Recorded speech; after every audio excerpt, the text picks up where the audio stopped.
Авилгаас урьдчилан сэргийлэх үйл ажиллагаанд 2014 оны үнэлгээгээр Монгол банк үндэсний статистикийн хороо, эрүүл мэнд, спортын яам зэрэг байгууллагууд хангалтгүй үнэлгээ авчээ.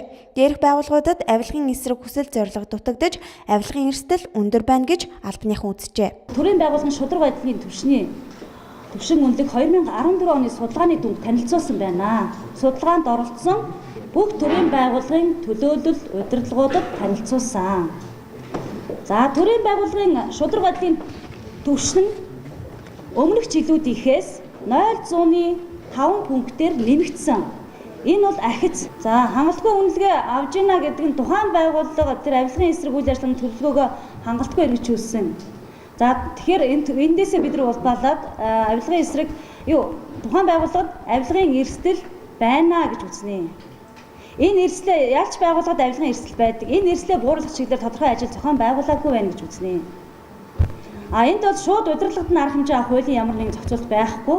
Харин бид хамтарч ажиллаж энэ урьдчилан сэргийлэх ажлаа сайжруулан эрчимжүүлэх гэдэг талаар бид хамтарч ажилладаг юм механизм байна. Өөрөөр хэлбэл дээрх байгууллагууд авилгаас урьдчилан сэргийлэх, авилгаас ангид байх чиглэлд явуулсан үйл ажиллагаанд хангалтгүй болохыг тогтоожээ. За иймээс эдгээр байгууллагуудын удирдлагууд болон албан тушаалтнууд авилгаас ангид байх мэдлэг багтай, авилгад өртөх эрсдэл өндөртэй болохыг тогтоосон байна.